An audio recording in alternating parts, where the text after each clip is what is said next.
Amang kabanal-banalan, narito po kami na iyong mga. Sa gitna po ng kalungkutan na dinaranas, bawat ka lalo ng pamilya ng aming kapatid na Romeo.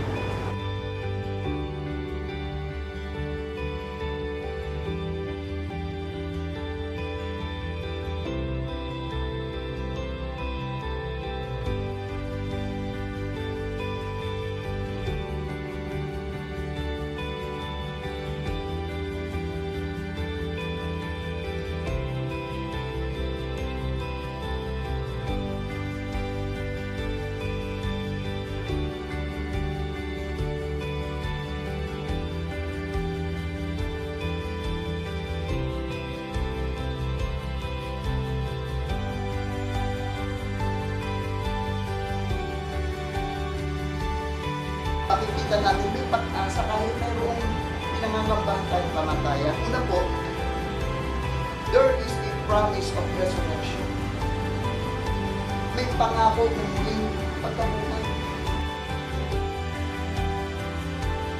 Pero sa nakita ko sa loob ng 2 buwan na paghihirap niya, hindi po biro yun. Hindi po biro yun. Dumating na rin po sa punto na halos sumuko siya. Devastated is an understatement to describe the situation right now. Pero po, sabi po ng pastor kahapon, sa bittersweet situation. Kasi po, bitter, kasi nawala po si Papa.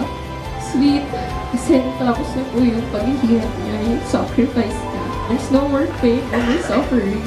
Overall, ang sasabihin ko lang po, ibang klaseng kapatid yan. Talagang ilalaban ka. At sobra ang pagmamahal na ang binuhos niya sa akin. Yung bunganga niya talagang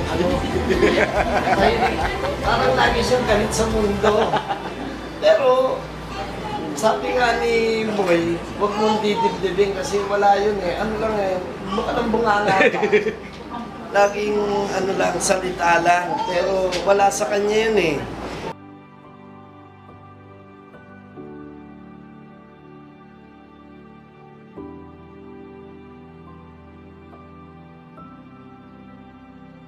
Parang hindi mo ma-appreciate yung mga bagay hanggang sa nawala na. Yun lang po. Nakakita na everyday there is a miracle talaga with Lord. Parang hindi porke Kristiyano ka, maganda na yung buhay mo. Hindi ganun eh.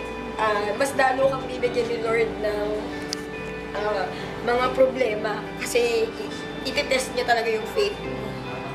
Ayun. Me, salvation is yung pinaka-importante kung saan pupunta yung papa ko after this life. Alam ko ba kailangan kung kunin niya ngayon, importante sa akin, makita ko siya sa heaven dahil hindi ko mapapatawad ng sarili ko kung ako nasa langit, yung tatay ko nasa impyerno dahil hindi niya kilala si Kristo.